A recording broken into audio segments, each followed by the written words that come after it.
Hey everybody, welcome to Hit Rewind. It's Michael and Jacob. Hey, everybody. Hope you're all staying cool out there. It's actually the temperature kind of plummeted here. It was kind of getting lower anyway. I mean, Indiana's different than California, and you're in the valley. Here it was like low 70s. Oh, no, I'm sorry. For 3 days it was around 80 degrees and I was cooking, but then it rained last night and it dropped down. I don't think it's going to get up to the 80s again, which is nice because come on, we're headed towards fall. Oh, yeah. I think it's funny is I in know. like where you live, fall, it's only 75 degrees. Fall here, 55. I know. I mean, heck, most of the day actually was pretty cloudy. I'm like, yes, this is the fall weather I've been waiting for. Yeah. Of course, it's not officially fall until the 21st of September. And that will bring the end to this season of the show for at least you and I. We have this episode and one more to go. I kind of fast forwarded on the 70s. There may be a couple episodes in the 70s in late December, January when we pick up recording again. But it is time to hit the 2000s. I think nostalgia is, it's 25 years ago. That was the year 2000. So I think by 2000 or 2026, we'll be ready to discuss movies from the year 2000 to 2005. Right. Oh, my God. Oh, jeez. Yeah, there's a lot of good stuff in there. We're gonna have the first run of the comic book movies. Blade excluded. We already did an episode about Blade. We're gonna have the teen comedy revival. I think, and it's just the heyday of like the R-rated comedies. I mean, we're just gonna have a super blast of old school and Elf and Wedding Crashers and stuff like that as we move through the 2000s. But let's go back to the 1970s here. What is the first movie we're going to discuss?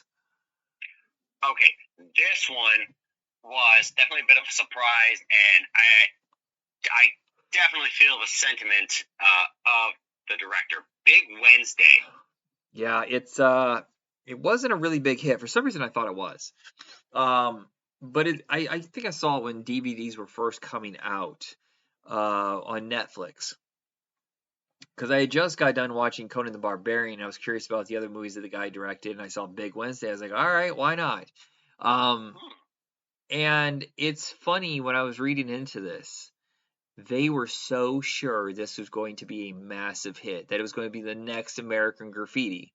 And Spielberg and Lucas traded points with John Milius. They all went to film school together and they're friends.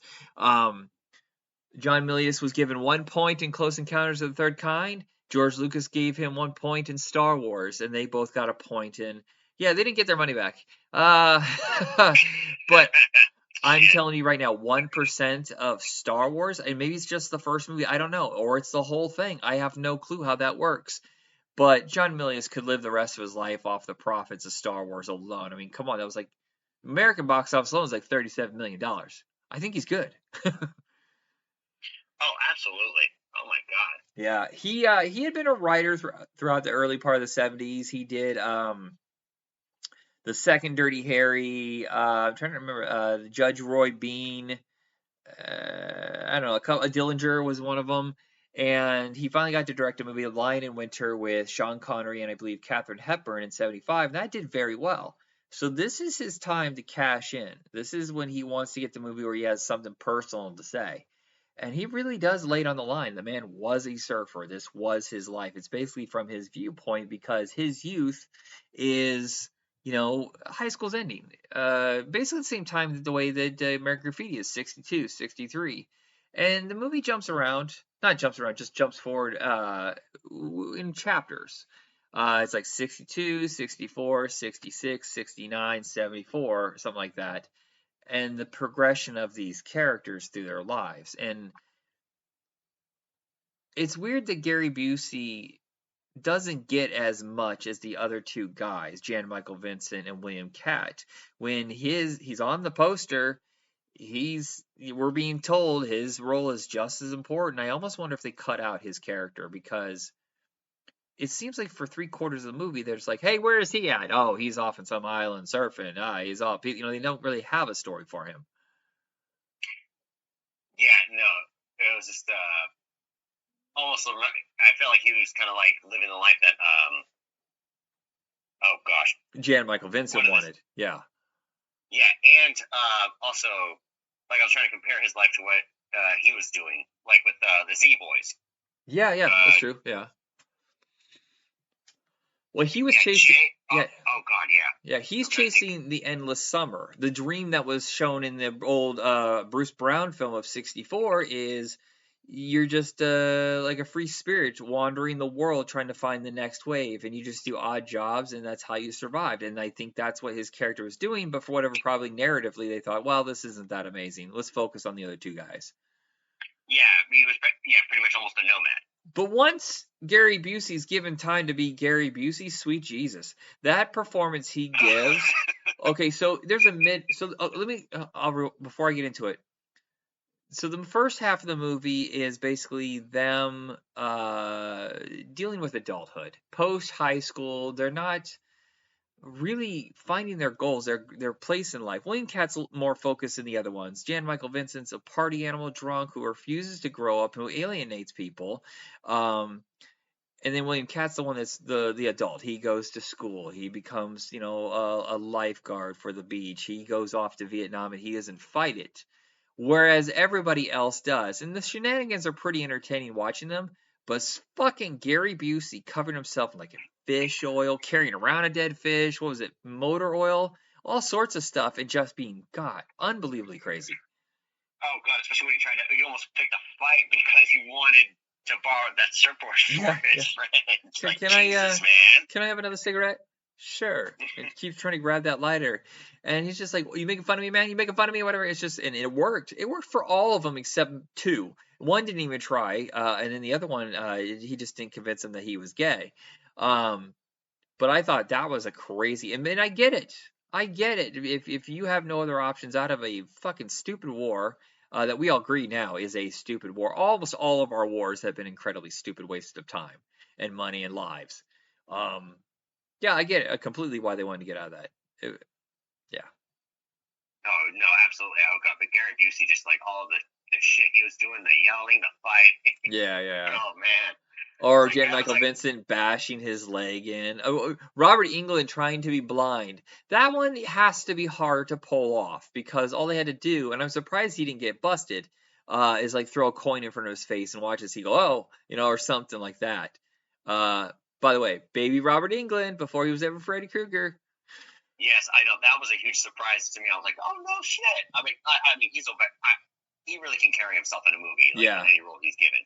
But I like how he just pretty much does stick to the horror stuff because he's able to have more fun with it. Yeah, I mean, before that though, he was sweet. I knew him from V, where he was Willie, the alien who was a good alien and not wanting to eradicate the human race and eat all their animals. And then there's Reb Brown as the enforcer, fairly early on in the movie. He was the very first Captain America, if you didn't know that, and he's also one of the worst actors in history. It's really bad. Oh my God. Oh, is that the one where he has the bike helmet on? No, he doesn't go to their little thing. He's just a big muscle-bound blonde guy. Wait, are you talking about the helmet thing, the Captain America, or in this movie? That's what I was about to mention, the Captain America outfit. Sorry. Oh, no, ew. Yeah. And then it's the second half of the movie is the aftermath of Vietnam. And dealing with it, Jan Michael Vincent's character is no longer the hot surfer cool guy. He surfs the old way when they used to ride longboards. And then somewhere along the way, it's now guys like Jerry Lopez and Laird Hamilton and stuff like that are on shortboards, and they're doing more dynamic moves instead of just cruising and catching these waves and just chilling with a vibe. I'm telling you right now, I don't give a fuck what you're on. If you're out in those waves, you earn my respect because that is insane. Even mild waves. I mean, look, fucking Malcolm Jamal Warner just died because of medium-sized waves sucked him out and he couldn't make his way back in. You're going out there on a board and just defying death. And you fuck up, and they show it in this movie, you get pounded and pounded and pounded with hundreds of pounds of water smashing down your body, trying to keep you under, trying to kill you, to drown you. And if that doesn't work, the reef will be there to cut you up. Yeah, no, that was pretty good. And yeah, that was. This is the reason why Keanu Reeves tried to stop Patrick Swayze in Point Break. Yeah, I'm sure he's dead. Yeah. Oh yeah, hands down. Yeah, and it's just, and look, I know the actors only did part of the surfing, and they're not going to do the big waves because your insurance probably would never cover that if you want to complete the film. So it makes sense. I'm Oh telling, yeah. but still, they trained and their bodies are the probably the best shape they were ever in is doing this movie. Surfing's intense. It's not just a balance game. Your arms, your upper body you have to be so strong to just swim out past that. When you're fighting the current, it's coming in. It's just, I'm astounded by it. No, absolutely. And then of course this took place like in Malibu, which is where the director was originally from. Yeah. I mean, you gotta love it. I mean, Southern California always has like some amazing beaches. I was obsessed with surfing. I want to say it was 96 or 97. I just on a lark rented Endless Summer 2. I've never seen the first one. I don't even know what compelled me to rent it. I can't remember. And I watched it over and over and over. I was obsessed. I was getting surfing magazines. When I would go to places to try to find surfing magazines in Indiana, they thought I lost my fucking mind. They're like, the best we have is wakeboarding magazine. I was like, it's not the same. So I had to go get subscriptions, and I had posters all over my walls. I was crazy about it. I moved to California, never one step in the water. I don't know. But it's something to behold, man. And sometimes, like depending on the right beach, oh jeez, it is like something out of the movie. It's like crystal clear, blue, beautiful water. Not from what I heard, it's not like Hawaii's, but it's still pretty beautiful. Yeah, I mean, I lived by Monterey Bay, which surfing's not really a thing there, and then I lived in Pismo. Surfing is a mild thing there, but the water was so insanely cold. And I remember someone telling me it was like 10 o'clock at night, and we had been drinking, and she was like, "I'll take you surfing." I was like, first off, I have glasses, I won't be able to see. Two, at night, and we have shark attacks every once in a while. Okay, not doing it. I'm like, I don't. It's like I don't want to be Joss's next meal. Thank you. Yeah. Also, you probably should never surf drunk. I don't know, but the score by Basil Palladores. He had done a couple movies before this, but they were small, independent foreign films. This is his showcase, and God, does he blow it out of the fucking water? That's what I was about to mention too. I mean, again, yeah, like you mentioned, the director also did Conan, and it's like, yeah, he just recruited Basil Palladores to do the music for that too. Yeah, and apparently Paul Verhoeven somewhere along the way heard either Conan or that and said, I'm fucking using that for RoboCop and Starship Troopers and Total Recall and all my big sci-fi events, you know? And that was the best decision he's made. Yes, it was. One of them. And if you look at his filmography, Basil, either people weren't all that interested in hiring him, or he was very selective. Because if you look at his filmography, like his output for scores, not the same as his contemporaries in any way whatsoever. It's weird. Yeah, no, I'll have to look more into that. Yeah, and I love the sequence at the end when the kids are all like overwhelmed by the waves and they're scared, and these three get together like fucking Tombstone. I almost wonder if Kurt Russell saw this movie and decided to shoot it like that because they grab their boards and that music is full like hearted blasting and they're going out there to challenge. And I was like, these guys are like doing their own version of the OK Corral. This is awesome. Yeah, oh, absolutely. Yeah, this was Jan Michael Vincent's year, and he blew it. He had come off of this and Hooper was a massive hit with Burt Reynolds. He's second billed, I believe. And when he plays an alcoholic in this movie is completely convincing because he was. And he had 2 or 3 chances to save his career and he couldn't save himself. And like Corey Haim, it's one of the most heartbreaking things in Hollywood because the guy had skills, he had talent, he had the look, and he just couldn't stop himself. Yeah, it's heartbreaking. But this is my favorite of his performances. I think it's a fantastic movie. The only problem is William Katt, I think, doesn't get enough meat to chew on in this. He's just the nice, stable one, but it's a little bland. Yeah, he almost makes him like that. He's so good, he's boring kind of trope. Yeah, but I mean, being really good works for certain roles. Like Captain America, Chris Evans fucking kills it. There's so much depth, and empathy, and whatever reason they just didn't give it to him in this one. Yeah, no, that's a damn shame. Yeah. What is our second film? Okay, this one was something I definitely remember watching as a kid during summer.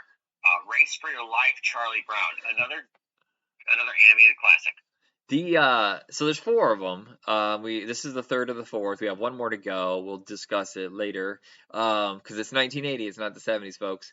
Um, I'm trying to remember. So this is the first time I've seen this one. In fact, I think I've only seen a little bit of the last one, and they were doing. I mean, they were a factory. Basically, they had to keep their people employed, so they're doing a movie every few years, but then they're doing all the specials. And I mean, they're just. I don't. I hate to say that this is the weakest of the four, in my opinion, but I haven't seen the fourth one. But the only thing I didn't like is the stakes in the second movie were really high, and uh he's lost. Snoopy is trying to get to that girl who he believes is dying, and everybody feels like they betrayed Snoopy, but he was also kind of crappy to them too. I thought there was a lot of emotional balance in that was needed, and this one kind of ditches a lot of that and makes it one thing. It's just a race, a water race, and there's funny bits in it. I think the animation's probably the best so far of the four, but I feel like there's something like the higher stakes, like I said, emotionally that are needed. Yeah, this one was just more all about fun. Like, Yeah. Well, like they felt like they didn't have to put too much effort in, especially because everybody loves the Peanuts gang already. Yeah, and the 70s, I think I said it before. I was reading all of them from the 50s, from the very beginning through the 70s, through like 79. And there is a point where it seems like Charles Schultz is kind of running out of things to say about his core cast. So then it almost becomes the Peppermint Patty show. And there's a lot of stuff with Snoopy's brother, the one with the mustache, Spike. You can kind of see he's losing his footing. In the specials from the 70s and early 80s, no one really talks about. It's kind of the midpoint before he kind of gains ground again. And I feel a little bit of that. This is more of a Peppermint Patty movie than a Snoopy or Charlie Brown movie, which fine, yeah. No. That's what I was gonna say. Like, I mean, there's holding to the votes, and then just kind of driving everybody a little crazy with the whole voting or complaining about the breakfast and then eating it anyway. And it's like, what the hell did you say that for then, Patty? Well, and the other thing is, it teaches you a good lesson about sacrificing your wants for other people's needs. But I swear to God, Snoopy and Linus and Charlie Brown keep screwing it up for the girls. And if I were the girls, I'm like, all right, that's enough. I've been patient. Just get off, leave. Oh no! Oh god! Especially when oh gosh, they fall off the boat again. Fall off the boat. Yeah. Oh man. And there's those crummy dorks from the other camp. I mean, if it's a camp movie, you've got to compete with the other ones. But you're not going to beat Meatballs, which is going to be on our next episode. That's the king of all camp movies, I think. I will have to watch it. I watched Meatballs 2 as a kid. I never watched the first one. Wow. So, there's four Meatball movies? Oh, what? Okay. Here's the thing. You know what? No, we'll save it for next episode. I want to discuss it then. I forgot Wet Hot American Summer exists, but that's not sincere. That one is a spoof of the camp movies, so I'm kind of leaving that off there. But yeah, Meatballs is the king, and that's gonna be on the next episode. Yeah, I would say still a thumbs up or whatever. Don't sue me, anybody. Pinky up. I don't know. I give it a pause, but it is the weakest so far. I will say there were so many times I wanted to kick the crap out of that cat, especially going after Woodstock. Oh yeah, yeah. And then Snoopy's just like straight up had it like don't fuck with my friend. Pow, uppercut. All right, what is our next flick? Next one. This one was a surprise. I see Paul Newman. I expect something serious and dramatic. It has like very little dramatic moments, but man, the kind of comedy it was. Oh man, it took me by surprise, and I was here for it. Slapshot. To this day, I'm always shocked. And at the time, apparently, it was extremely controversial because of the language, especially a big budget for what it is. An A-lister, and they were like, "Wow, it almost got an X rating for language." That's how nuts that is. Which is nothing now. Casino says fuck like 10,000 times more. You forgot Joe Pesci in an R-rated movie. Yeah, you're going to hear that at least 100 times. And I love Of course, I love sports movies more than actual sports, but I love teams with underdogs. It's a cliche. The trend started the year before with Bad News Bears. And then there's Hmm. this fast break, and in fact, skip ahead to Major League, Necessary Roughness. I just love that shit. And I also love minor leagues.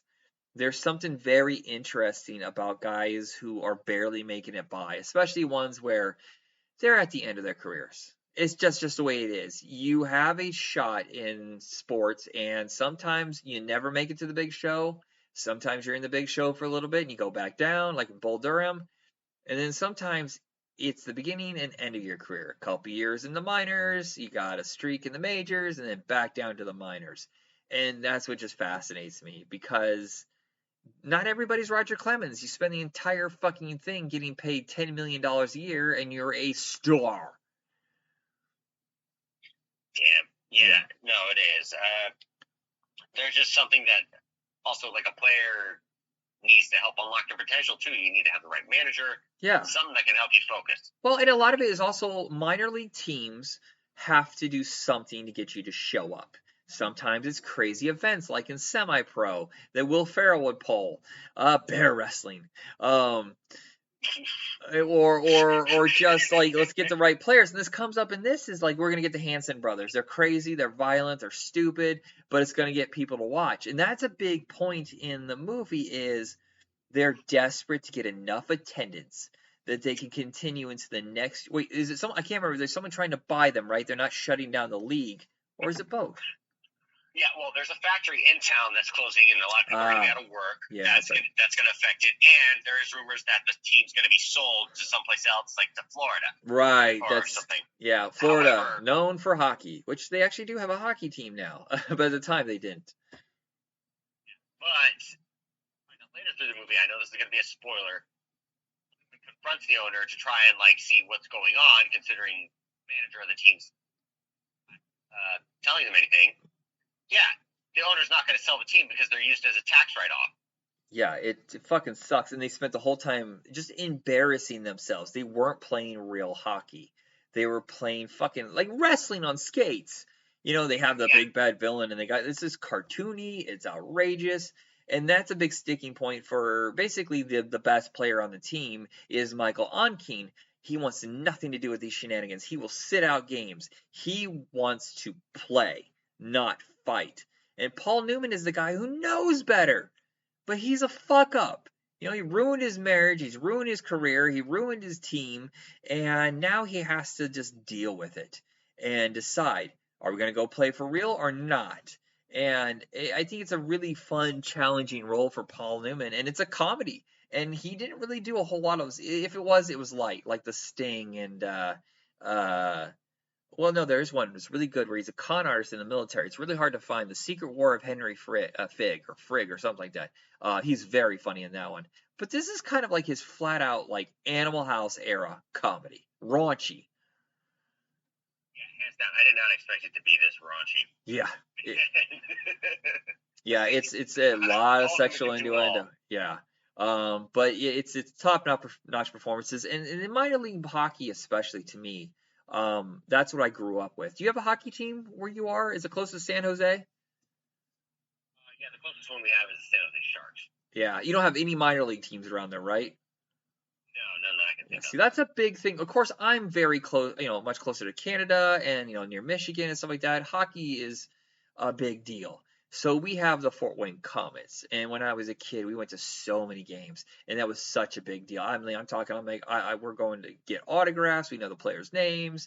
I have a hockey jersey with the Comets on it. It's a big deal to me, and then I lived in Portland where we have hockey. So some people like soccer doesn't really mean a whole lot to me, but hockey. Look, I get it. I'm white. I'm sorry. Cliche. But yeah, minor league hockey is something like it really hits close to home. The sequels suck, by the way. There's 2 Slapshot sequels decades later, and the fucking Hanson brothers show up again, but this time they're not in their 20s. They're in their 50s and 60s, and it's gross and weird and embarrassing. I did want to say the Hanson brothers were definitely the goons that they needed. Yeah.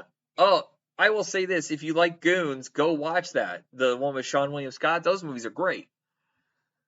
Yeah, a shot. I still can't believe I haven't come across it. Yeah, it's in the Voodoo. I got both of them. What is our next film? Is the biggest influence for stoner comedies, Up in Smoke by Cheech and Chong. Oh my God. Yeah, I didn't know until I listened to an interview with them. Like, to me, they just kind of, they were always there because this movie comes out a year after I was born. And I was like, what are their origins? I knew they were doing some stand-up, they had some sketch comedy stuff, but I didn't realize that, 71, 72, they're in California, and they're starting to build this massive cult audience. And they were really close friends with the guys from the Groundlings. So you're going to see through the next few movies a lot of the Groundlings showing up. But at this point, they're selling million copies of each album. And so they're so hot. They're like, let's put together a movie. It's only going to cost $1 million. Let's get some cool counterculture guys like Stacy Keach, and then what's the fuck, Tom Skerritt. Yes. It's to legitimize it a little bit. And basically, like a lot of their movies, it's rambling. It's just kind of introducing these guys and their low-key adventures that always have to do with something with drugs.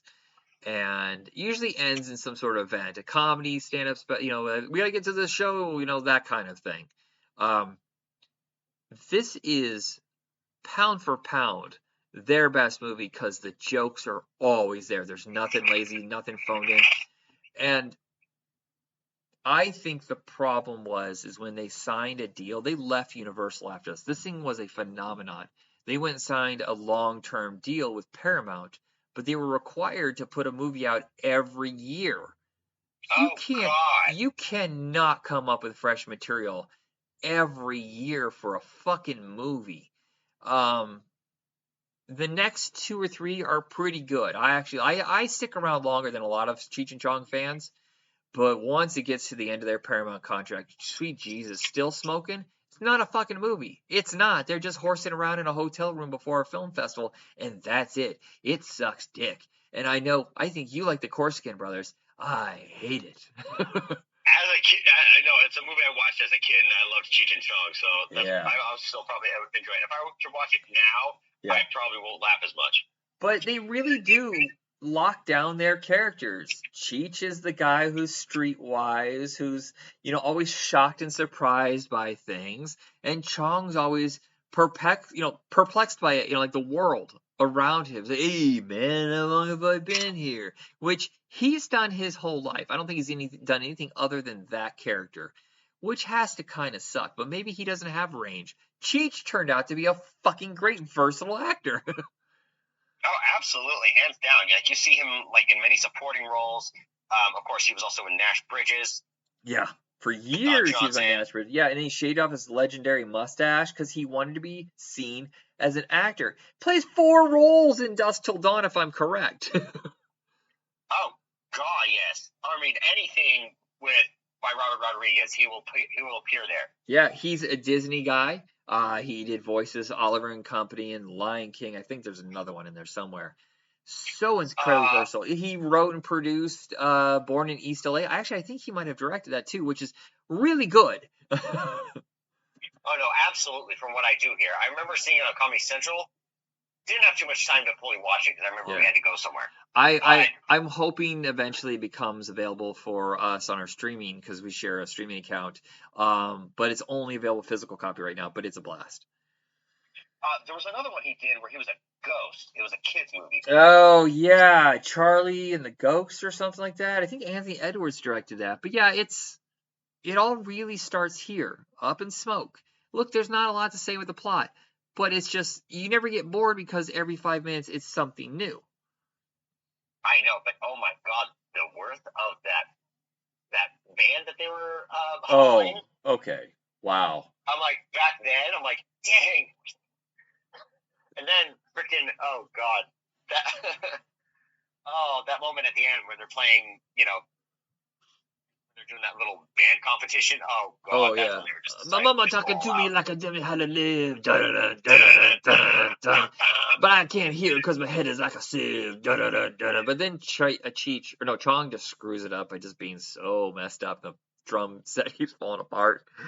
Oh God, I know, because he was accidentally given some acid by one of the girls. Oh yeah, he took the whole thing. Zane Busby, very interesting actor. She's mostly known as a writer, but she plays like, and she does it. She goes into this character where she's like jutting her teeth out and her lips up, and she just keeps talking like that. I actually thought she might have been just a fucking weirdo, a real life weirdo, and no. That was someone, I think, from the Groundlings who was pulling a character, just committing to it too. Crazy. Yeah, she pretty much was the female equivalent of Chong. Yeah, and I love Stacy Keach and his cops constantly getting like just fucking up over and over and over, trying to stop these guys from a van made of weed that clearly looks like it's a van made of weed. You'd have to be stupid. And I love how they're in the station and they pick up his radio and they pick up Stacy Keach's radio signal and they're fucking with him. He's like, "I'm sorry, did you say lard ass?" Yeah, so I do look forward to. This is how the show I plan on doing is next year we're going to try to rip through 2000 to 2005. And then maybe the next year we go back and get all the movies we missed that I didn't have access to, years ago when we started this. It was during COVID, 2020, I think, is when we started going back to more of a year by year look at film and stuff like that. There was a lot that I just didn't have yet. And then all of the Cheech and Chong movies, I basically have them all except, like I said, Corsican Brothers and Still Smoking, because I just can't. Yeah, I'll have to wait. But I also, if I do see Corsican Brothers, I want to see the full, uncut, unrated version. I don't know where you're going to find that, but every once in a while you do find on MGM Plus, which I believe I gave you, they will have different cuts of movies. There's one called Grace Quigley, with Nick Nolte and Kathleen Hepburn. The theatrical version is only 86 minutes and is kind of truncated. Well, the version you see on MGM Plus is like 102, and it's dark comedy. It's so delightfully demented, and I fucking love it. But it's the only place you can get it, I think, is on MGM Plus. Son of a bitch. Yeah, so maybe the Corsican Brothers is on there, I believe. So go look and see if that's the uncut version. I will definitely check it out. All right. Do we have one more left? Or are we done? We have one more left, okay. And I'm glad we saved this for last. Also, one of my girlfriend's favorite musicals. John Travolta classic. It was the second biggest movie of 1978, right behind Superman. Grease. I can't believe how many times this movie has been re-released.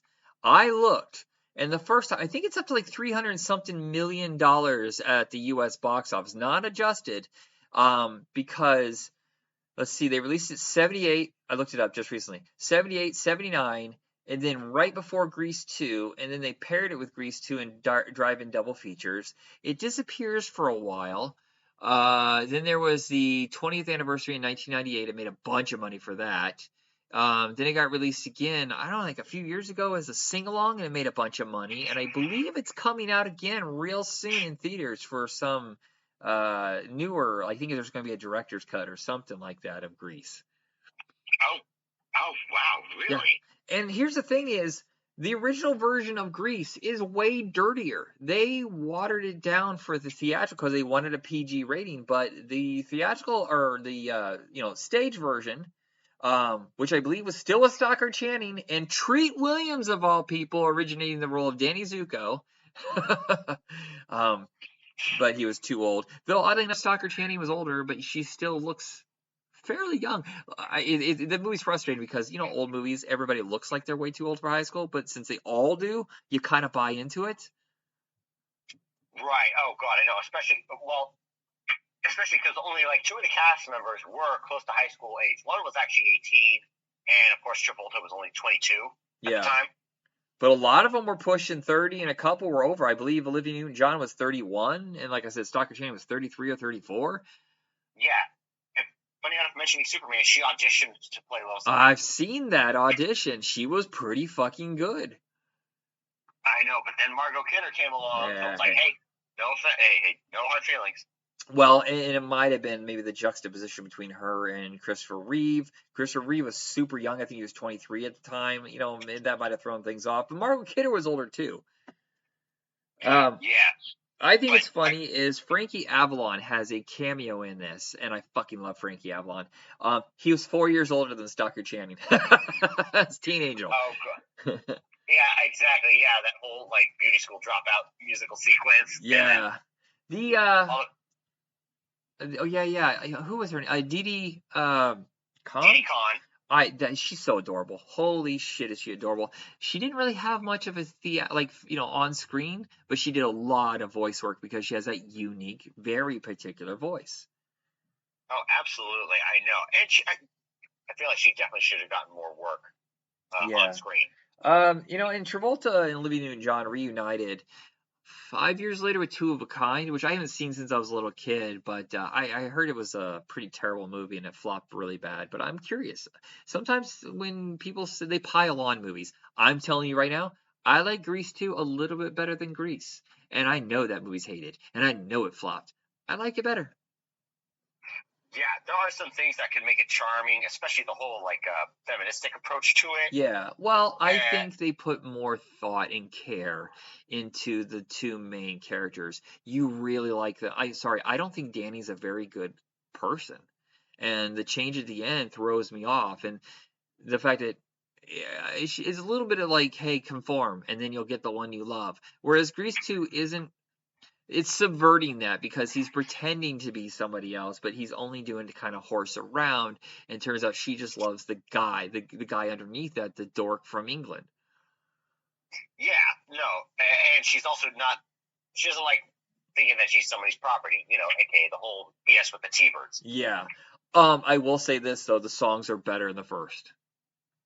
Oh, hands down, absolutely. I feel like part 2 was of a rehash. Yeah. Well, they lose a lot of the people that worked on the first one. They tried to get a lot of cameos. What they wanted to do was to show Travolta and Olivia Newton-John, some years down the road, married and have a kid, and that didn't work. And they were trying to get other. They wanted it was Stockard Channing and Jeff Conaway to come back and do the same thing, and they both refused. He was on Taxi. Why, why would he do that? And they're like, what do we got left? Well, Didi Khan, her character failed school, so she has to repeat. There we go. That's the connection. They get a lot of the teachers and stuff like that back. So it is a sequel. It's a legit sequel. Oh, yeah. And, of course, the character Michael, the one who, the cool motorcycle guy. Yeah. He's Sandy's cousin. Yeah, that's right. Cool Rider, though. I do like that song. Prowlin was a good one, too. Yeah. It's funny Grease is the one, though. That won't go away. There's so many stage versions of it. Every local high school's done it. The watered down version, mind you. When I was there's the NBC special. With, the live version. Yeah, I remember that. Yeah. When I was in college, we did a play, and I swear to you, it must have been made because of Grease. It's called "Do Black Patent Leather Shoes Reflect Up?" And again, it's about sexual awakening for, teenagers, and it's set during that era, and it's a musical, whatever. And I just kept sitting there going, wow, is this like Grease? Yeah, and now these days we have something like Big Mouth on Netflix. Yeah. The fallout from their careers, this is a high point for a lot of them. John Travolta still eked along for a few more years, but by 84, 85, he's done. He's not having any more hits. No one wants to hire him. He's starting to do stage stuff to try to get some credibility. And then Olivia Newton-John, she does Xanadu after this, and I like Xanadu. I've seen it many times. I don't know what the fuck Xanadu really is about. So that's not a good sign. But, she had to hit records. Why? If she gets credit for and all the success for songs, why would she keep making movies that critics hate and they don't make money? Exactly. I mean, again, she did have that, but, oh, God, Physical. Yeah, that was the big one. I'm trying to think. I will say this. Yeah. Grease is definitely, for me personally, was always a must-watch during the summer. It is a summer movie, for sure. I know it's set during school, but it always feels like a good summer film. Absolutely. Yeah. And go ahead. I think within this movie, the musical number "Greased Lightning" wasn't that originally a Kenickie song, like an original play? That I don't know, but I can see maybe that contractually, because I don't know if this was made before Saturday Night Fever made so much money and that Travolta could make some demands. I imagine it wasn't, because I think that was Christmas of '77 and this is summer of '78, so they probably already started like contracts and everything solidified. It may have been just a director's choice. I don't know. Yeah, because I have a feeling. I mean, especially when it came to working on the car, that was Kanicki's thing. He was the one, getting the job, getting all the parts, recycling them, painting it, buffing it, all that, and working on it. And yet it decides to be John Travolta's song. Yeah, that is a bit weird. I think it's funny is Adrian Zmed, who's the Tool in the second movie, was also Danny Zuko on stage after, I want to say like the '78, '79 run. Okay, Adrian Zmed was underappreciated. Yeah. Well, he did T.J. Hooker, where apparently he was just a piece of meat, and then he quit towards the end to do Dance Fever, and then that was it. And then let's not forget his supporting role in Bachelor Party. Oh God, he was so funny. Oh my God, I forgot about Bachelor Party. Son of a biscuit. Yeah, okay, yes, he's very funny in that. Did we ever discuss that when we did 1984? I think we did, didn't we? I have a feeling yes, we did. We were discussing like early Tom Hanks and how he was just like doing some zany comedy. Yeah, okay. Still, sometimes I forget. More serious. I forget because I'm like going through our list of the movies from the '80s that we didn't get to do, and like, oh, we had to go back and grab that. I forgot about it, and I was just like, sometimes I stumble. I was like, did we do this? I can't remember. I should have made a master list, but I didn't. I know, seriously. Honestly, considering all the episodes we've done, I barely even remembered Blade. I was like, shit. Yeah, I condensed a lot of the episodes, which might have been a mistake, but I was trying to save time on transferring over. And I thought for some reason it would be a great idea to have super long episodes. And sometimes they'd be a variety thing. Sometimes we'd have an episode about cartoons and music and video games, stuff like that. It didn't work. But I think we're on our 680th episode. But in reality, we're well over 1,000. Holy shit. Now, mind you, not all those episodes are with you, of course. But overall. Yeah, I was going to say 4 months of the year, you're usually not available. So I have fill-in guests. And, of course, I have the spin-off shows with my sister. And I actually stepped away for a little while. And I would have guests come in and fill in for both of us. No, that's right. I know. I think you mentioned that. Yeah. Especially to pick up on some of the franchise frenzies and something they were more knowledgeable in. Well, in anime, I barely know anime when we're doing our cartoon show, which I do. I want to do this for 3 more years just to get to the 15th season.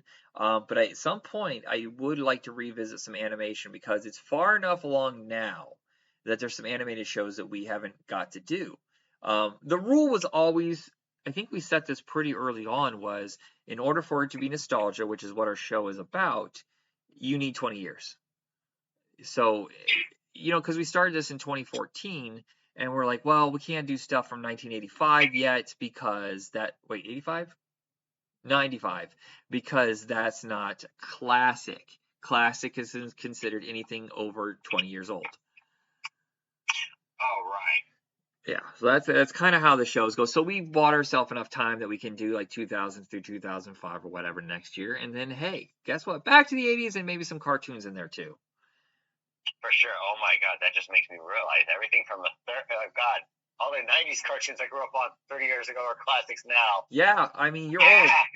You're technically old now. When I hear that Pearl Jam is on classic radio, and guess what? It's been on classic rock radio for a decade. I'm like, my bones hurt. I'm 37. I'm not old. If it was the Old West, you would be old. You'd be geriatric. Oh yeah, I should be. I should be considered retired. I wish. All right, everybody. That is it for this episode. Jacob, thank you very much, and send us out. All right, everybody. Namaste and good luck. Stay groovy, my friends. All right, everybody. Have a good one.